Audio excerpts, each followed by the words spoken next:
अस्सलाम वालेकुम नाज़रीन, मैं ਤੁਹਾਡਾ ਆਪਣਾ ਇਮਰਾਨ ਸਾਵਨ ਤੇ ਪ੍ਰੋਗਰਾਮ ਲੈ ਕੇ ਹਾਜ਼ਰ ਹਾਂ ਪੀਐਸਪੀ ਵਲੌਗ, ਯਾਨੀ ਕਿ ਪੰਜਾਬੀ ਜ਼ੁਬਾਨ ਦੇ ਹਵਾਲੇ ਦੇ ਨਾਲ ਅਸੀਂ ਵਲੌਗ ਕਰ ਰਹੇ ਹਾਂ। ਤੇ ਤੁਸੀਂ ਮੈਨੂੰ ਉਮੀਦ ਹੈ ਕਿ ਪਾਕਿਸਤਾਨ ਦੇ ਹਰ ਜ਼ਿਲ੍ਹੇ ਚੋਂ, ਹਰ ਸ਼ਹਿਰ ਦੇ ਵਿੱਚੋਂ ਮੇਰੇ ਜਿੰਨੇ ਪਿੰਡਾਂ ਵਿੱਚ ਭਾਈ ਵੀਰ ਮਿੱਤਰ ਵਸਦੇ ਨੇ ਉਹ ਵੀ ਮੇਰਾ ਪ੍ਰੋਗਰਾਮ ਦੇਖ ਰਹੇ ਨੇ ਤੇ ਸ਼ਹਿਰਾਂ ਵਿੱਚ ਵਸਣ ਵਾਲੇ ਵੀ ਜਵਾਨ ਸਾਡਾ ਇਸ ਪ੍ਰੋਗਰਾਮ ਨੂੰ ਪਸੰਦ ਕਰ ਰਹੇ ਨੇ। ਤੇ ਮੈਨੂੰ ਉਮੀਦ ਹੈ ਇਨਸ਼ਾਅੱਲਾ ਤੁਸੀਂ ਇਹ ਚੀਜ਼ਾਂ ਦੱਸੋਗੇ ਸਾਨੂੰ ਕਮੈਂਟ ਰਾਹੀਂ। ਤੇ ਅਸੀਂ ਅੱਜ ਗੱਲਬਾਤ ਕਰਾਂਗੇ ਪੰਜਾਬੀ ਅਦਬ ਦੀ ਤਾਰੀਖ ਦੇ ਹਵਾਲੇ ਨਾਲ ਤੇ ਪੰਜਾਬੀ ਸ਼ਾਇਰਾਂ ਨੇ, ਪੰਜਾਬੀ ਅਦੀਬਾਂ ਨੇ ਜਿਨ੍ਹਾਂ ਨੇ ਪੰਜਾਬੀ ਜ਼ੁਬਾਨ ਦੇ ਵਿੱਚ ਢੇਰ ਕੰਮ ਕੀਤਾ ਹੈ। ਅਸੀਂ ਉਹਨਾਂ ਦੀ ਹਯਾਤੀ ਉੱਤੇ ਵੀ ਝਾਤ ਪਾਵਾਂਗੇ ਤੇ ਨਾਲ ਤੁਹਾਨੂੰ ਜਿਹੜਾ ਇਨਸ਼ਾਅੱਲਾ ਆਲ ਪੰਜਾਬ ਦੇ ਵਿੱਚੋਂ ਜਿੰਨੇ ਸਾਡੇ ਪੰਜਾਬੀ ਸ਼ਾਇਰ ਨੇ, ਲਿਖਾਰੀ ਨੇ, ਅਸੀਂ ਉਹਨਾਂ ਦੀ ਹਯਾਤੀ ਉੱਤੇ ਝਾਤ ਪਾ ਕੇ ਉਹਨਾਂ ਦੀਆਂ ਜਿਹੜੀਆਂ ਵੀ ਲਿਖਤਾਂ ਨੇ, ਉਹਨਾਂ ਦੇ ਜਿਹੜੇ ਅਦਬ ਹੈ, ਅਦਬ ਦੇ ਵਿੱਚ ਜਿਹੜਾ ਉਹਨਾਂ ਦਾ ਕੰਮ ਹੈ, ਉਹ ਇਨਸ਼ਾਅੱਲਾ ਅਸੀਂ ਤੁਹਾਡੇ ਨਾਲ ਸਾਂਝਾ ਕਰਾਂਗੇ। ਪੰਜਾਬੀ ਅਦਬ ਦੀ ਤਾਰੀਖ ਜਿਹੜੀ ਹੈ, ਸਾਡੀ ਨਵੀਂ ਜਨਰੇਸ਼ਨ ਜਿਹੜੀ ਹੈ ਉਹਨਾਂ ਨੂੰ ਬਿਲਕੁਲ ਉਹ ਤੋਂ ਨਾ ਵਾਕਿਫ ਨੇ। ਉਹਦੀ ਵਜ੍ਹਾ ਕੀ ਹੈ? ਉਹਦੀ ਵਜ੍ਹਾ ਹੈ ਕਿ ਸਾਡੇ ਕੋਲੋਂ ਪਹਿਲੇ ਨੰਬਰ ਦੇ ਉੱਤੇ ਪੰਜਾਬੀ ਜ਼ੁਬਾਨ ਖੋਲੀ ਗਈ, ਪੰਜਾਬੀ ਨਿਸਾਬ ਖੋਲਿਆ ਗਿਆ, ਕਲਚਰ ਤੇ ਅਸੀਂ ਬਿਲਕੁਲ ਗਵਾ ਬੈਠੇ ਹਾਂ। ਕਿਉਂਕਿ ਜਿਹੜਾ ਉਹ ਪਿਆਰ ਮੁਹੱਬਤ ਦਾ ਇੱਕ ਸਿਲਸਿਲਾ ਹੁੰਦਾ ਸੀ, ਕਲਚਰ ਰਾਹੀਂ ਇੱਕ ਜੁਆਇੰਟ ਫੈਮਿਲੀ ਦਾ ਸਿਲਸਿਲਾ ਹੁੰਦਾ ਸੀ, ਉਹ ਵੀ ਖਤਮ ਹੋ ਗਿਆ। ਐਸਾ ਅਸੀਂ ਜਿਹੜਾ ਸੈਪਰੇਟ ਰਹਿਣਾ ਸ਼ੁਰੂ ਹੋ ਗਏ ਤੇ ਬਾਕੀ ਰਹਿੰਦੀ ਖੁੰਦੀ ਕਸਰ ਤੇ ਤੁਹਾਨੂੰ ਸਭ ਨੂੰ ਹੀ ਪਤਾ ਹੈ ਕਿ ਉਹ ਮੋਬਾਈਲ ਨੇ ਕੱਢ ਦਿੱਤੀ ਹੈ। ਕਿ ਅਗਰ ਇੱਕ ਘਰ ਦੇ ਵਿੱਚ ਕੋਈ 6 ਜੀ ਬੈਠੇ ਨੇ ਨਾ ਤੇ ਉਹ 6 ਜੀ ਹੀ ਆਪਣੇ ਮੋਬਾਈਲ ਦੇ ਉੱਤੇ ਬੈਠੇ ਆ ਤੇ ਇੰਜ ਹੀ ਲੱਗ ਰਿਹਾ ਕਿ ਕਮਰਾ ਖਾਲੀ ਆ, ਉੱਥੇ ਹੋਰ ਕੋਈ ਜੀ ਨਹੀਂ ਬੈਠਾ, ਸਿਰਫ ਮੋਬਾਈਲ ਚੱਲ ਰਹੇ ਨੇ, ਆਪਣੀ ਜ਼ਿੰਦਗੀ ਇੰਜੋਏ ਕਰ ਰਹੇ ਨੇ।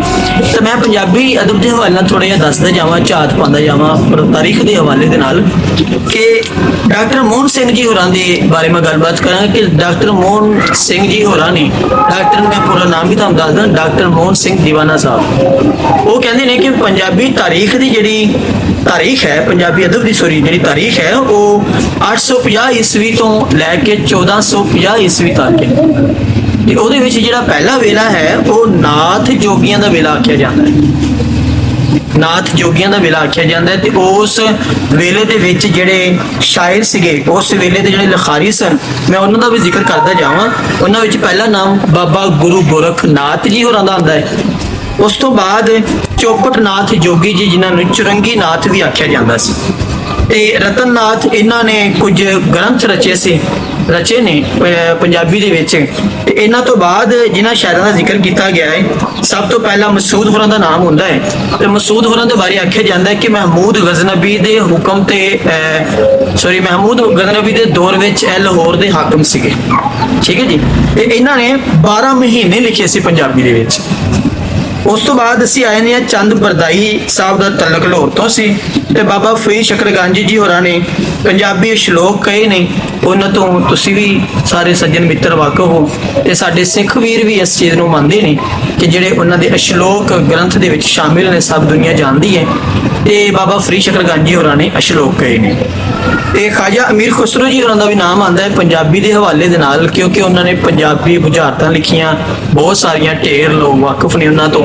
ਨਹੀਂ ਤੇ ਤੁਸੀਂ ਅੱਜ ਵੀ ਉਹਨਾਂ ਦੀ ਕਿਤਾਬ ਕੋਈ ਨਾ ਕੋਈ ਚੁੱਕ ਕੇ ਪੜ੍ਹ ਸਕਦੇ ਹੋ, ਤੁਹਾਨੂੰ ਉਹਦੇ ਵਿੱਚ ਵੀ ਸਾਰੀਆਂ ਚੀਜ਼ਾਂ ਮਿਲ ਜਾਣਗੀਆਂ। ਤੇ ਅਸੀਂ ਇਨਸ਼ਾਅੱਲਾ ਇਹਦੇ ਨਾਲ ਪੰਜਾਬੀ ਜ਼ੁਬਾਨ ਦੇ ਹਵਾਲੇ ਨਾਲ, ਤੁਹਾਡੇ ਨਾਲ ਅਦਬ ਦੀ ਤਾਰੀਖ ਦੇ ਹਵਾਲੇ ਨਾਲ ਹਰ ਪ੍ਰੋਗਰਾਮ ਦੇ ਵਿੱਚ ਗੱਲਬਾਤ ਕਰਦੇ ਜਾਵਾਂਗੇ ਤੇ ਤੁਸੀਂ ਸਾਡੇ ਪ੍ਰੋਗਰਾਮ ਨੂੰ ਸੁਣਦੇ ਵੀ ਰਹਿਣਾ ਤੇ ਆਪਣੀ ਰਾਏ ਵੀ ਦਿੰਦਾ ਰਹਿਣਾ।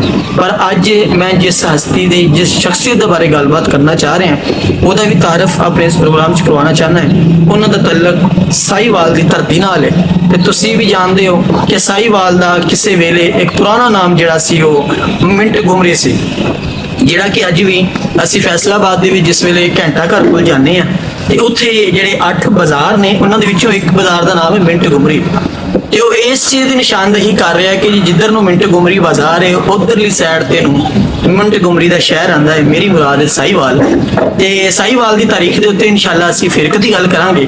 ਪਰ ਅੱਜ ਅਸੀਂ ਸਾਹੀਵਾਲ ਦੇ ਜਿਹੜੇ ਅਦੀਬ ਸ਼ਾਇਰ ਲੋਕ ਨੇ, ਲਿਖਾਰੀ ਨੇ, ਜਿਨ੍ਹਾਂ ਨੇ ਪੰਜਾਬੀ ਜ਼ੁਬਾਨ ਦੇ ਵਿੱਚ ਢੇਰ ਕੰਮ ਕੀਤਾ, ਜਿਨ੍ਹਾਂ ਦੀਆਂ ਖਿਦਮਾਤ ਅਸੀਂ ਕਦੀ ਵੀ ਨਹੀਂ ਭੁੱਲ ਸਕਦੇ, ਤੇ ਅੱਜ ਮੈਂ ਉਹਨਾਂ ਦਾ ਵੀ ਤਾਰਫ ਕਰਵਾਉਂਦਾ ਜਾਵਾਂਗਾ।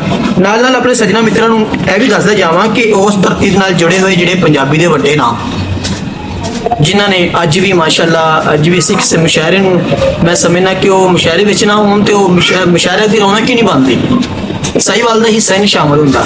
ਉਹਨਾਂ ਦੇ ਵਿੱਚ ਜਿਹੜੇ ਵੱਡੇ ਨਾਮ ਹੈ, ਜਿਸ ਤਰ੍ਹਾਂ ਕਿ ਆਤਿਸ਼ ਕਿਆਨੀ ਸਾਹਿਬ, ਮੈਂ ਉਹਨਾਂ ਤੋਂ ਤਕਰੀਬਨ ਕੋਈ ਸਨ 2003 ਤੋਂ ਵਾਕਿਫ ਹਾਂ। ਸਵੇਰ ਇੰਟਰਨੈਸ਼ਨਲ ਰਸਾਲਾ ਛਪਦਾ ਹੁੰਦਾ ਸੀ, ਹੁਣ ਵੀ ਗਾਲਬਨ ਛਪ ਰਿਹਾ ਹੈ। ਤੇ ਗਲਬਨ ਇਸ ਲਈ ਆਖਿਆ ਕਿਉਂਕਿ ਬੜੇ ਬਰੇ ਤੋਂ ਮੈਂ ਉਹਦੇ ਵਿੱਚ ਆਪਣੀ ਕੋਈ ਚੀਜ਼ ਨਹੀਂ ਕੱਲੀ, ਨਾ ਮੈਨੂੰ ਕਦੀ ਰਸਾਲਾ ਮਿਲਿਆ। ਜਮੀਲਪਾਲ ਜੀ ਹੋਰੇ ਪੰਜਾਬੀ ਮਰਕਜ਼ ਵੱਲੋਂ ਲਾਹੌਰ ਤੋਂ ਸਵੇਰੇ ਇੰਟਰਨੈਸ਼ਨਲ ਰਸਾਲਾ ਛਾਪਦੇ ਨੇ, ਤੇ ਉਹਦੇ ਵਿੱਚ ਮੈਂ ਅਕਸਰ ਪੜ੍ਹਦਾ ਹੁੰਦਾ ਸੀ ਆਤਿਸ਼ ਕਿਆਨੀ ਜੀ ਹੋਰਾਂ ਦੀਆਂ ਲਿਖਤਾਂ। आतिश कियानी साहब जी होरों तो बाद फिदा बुखारी, गुलाम फी शौकत, खुशी मोहम्मद नसार, ये वो लोग ने जिन्हों का साहिवाल की धरती नाल ताल्लुक है। ते मुनीर नियाजी नूं कौन नहीं याद रख सकता, मुनीर नियाजी नूं कौन भुलिया है।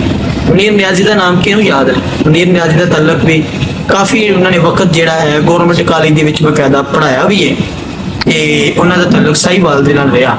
ਫਿਰ ਇੱਕ ਐਸੀ ਹਸਤੀ ਜਿਨ੍ਹਾਂ ਨੇ ਪਾਕਿਸਤਾਨ ਦੇ ਵਿੱਚ ਨਹੀਂ ਬਲਕਿ ਪਾਕਿਸਤਾਨ ਤੋਂ ਬਾਹਰ ਵੀ ਪੂਰੀ ਦੁਨੀਆ ਦੇ ਉੱਤੇ ਸਾਹੀਵਾਲ ਨਹੀਂ ਬਲਕਿ ਪੂਰੇ ਪਾਕਿਸਤਾਨ ਦਾ ਵੀ ਨਾਮ ਰੋਸ਼ਨ ਕੀਤਾ। ਮੇਰੀ ਮੁਰਾਦ ਤਾਰਿਕ ਅਜ਼ੀਜ਼ ਸਾਹਿਬ, ਜਿਨ੍ਹਾਂ ਦੀ ਕਿਤਾਬ ਸੀ ਹਮਜ਼ਾਦ ਦਾ ਦੁੱਖ। ਤਾਰਿਕ ਅਜ਼ੀਜ਼ ਸਾਹਿਬ ਨੂੰ ਕੌਣ ਨਹੀਂ ਯਾਦ ਰੱਖਦਾ। ਤਾਰਿਕ ਅਜ਼ੀਜ਼ ਸਾਹਿਬ ਨੀਲਾਮ ਘਰ ਚਲਾਉਣ ਵਾਲੇ ਬੰਦੇ, और उन्होंने पढ़ाई उन्होंने बोलन का अंदाज। और तारिक अजीज वो दुनिया के पाकिस्तान के पहले बंदे सन जिन्होंने PTV के उत्ते आके पहली बारी जी कोई PTV के चैनल से कोई पहली मूर्त नजर आई सी, पहला चेहरा नजर आया सी, तो तारिक अजीज का सी। जिहड़ियां समातां ने पहली TV के उत्ते आवाज़ सुनी सी तो तारिक अजीज की सी।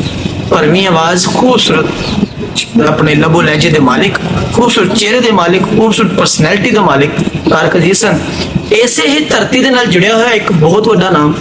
मैं समझना कि इमरान साहब की यह खुशकिस्मती रही कि उन्होंने नाल भी वक्त गुजारिया, उन्होंने कोले बैठे, उन्होंने दी गल्लां बातां सुनिया, उन्होंने नाल मुलाकातां रहियां। मेरी मुराद है तालिब जतोई साहब, जतोई खानदान नाल मतलब ताल्लुक है। तालिब जतोई जी होरां दा असल नाम मैं तुहाडे सामने रखदा जावां, तुहानूं दसदा जावां कि उन्हां दा असल नाम नूर अहमद खान सी। नूर अहमद खान ਜਿਹੜੇ ਨੇ ਕਲਮੀ ਨਾਮ ਉਹਨਾਂ ਦਾ ਤਾਲਿਬ ਜਤੋਈ ਸੀ। ਤੇ ਜੰਮਨ ਤਾਰੀਖ ਜਿਹੜੀ ਹੈ 2 ਮਾਰਚ 1942 ਵਿੱਚ, ਯਾਨੀ ਕਿ ਪਾਕਿਸਤਾਨ ਬਣਨ ਤੋਂ 5 ਵਰੇ ਪਹਿਲੇ ਉਹ ਪੈਦਾ ਹੋਏ ਸਾਹੀਵਾਲ ਦੀ ਧਰਤੀ ਤੇ। ਉਹਨਾਂ ਦੀ ਜੰਮਨ ਭੋਂ ਜਿਹੜੀ ਹੈ ਉਹ ਸਾਹੀਵਾਲ।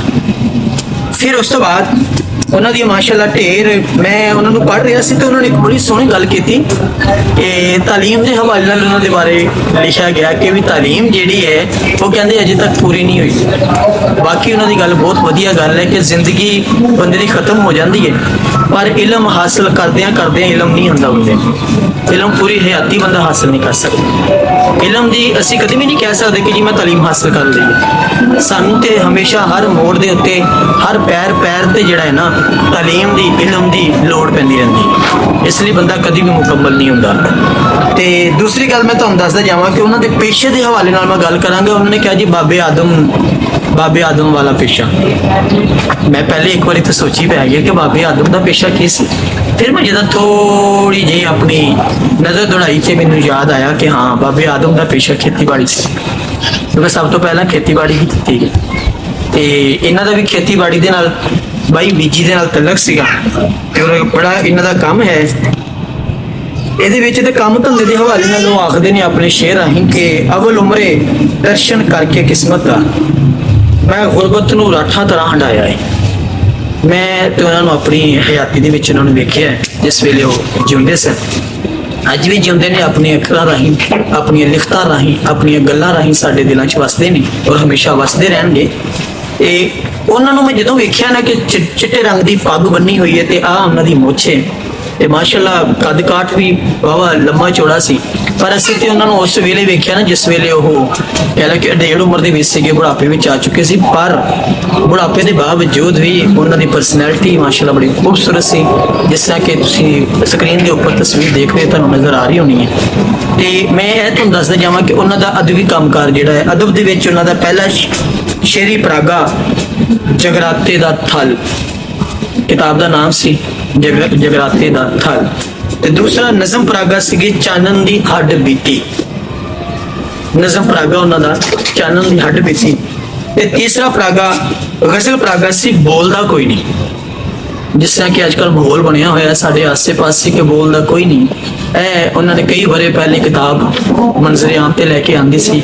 ਗਜ਼ਲ ਪਰਾਗਾ ਸੀ ਦਾ ਨਾਮ ਸੀ ਬੋਲਦਾ ਕੋਈ ਨਹੀਂ। ਫਿਰ ਉਸ ਤੋਂ ਬਾਅਦ ਫਰਵਰੀ 2003 ਦੇ ਵਿੱਚ ਸ਼ਾਇਰੀ ਉਹਨਾਂ ਦੀ ਸਾਹਮਣੇ ਆਈ ਮੇਲਾ ਅੱਖਰਾਂ ਦਾ, ਉਹਦੇ ਵਿੱਚ ਵੀ ਢੇਰ ਕਲਾਮ ਹੈ ਉਹਨਾਂ ਦਾ, ਬੜਾ ਖੂਬਸੂਰਤ ਵਧੀਆ ਕਲਾਮ, ਪੜ੍ਹਨ ਵਾਲਾ ਵੀ ਔਰ ਸੁਣਨ ਵਾਲਾ ਵੀ ਹੈ।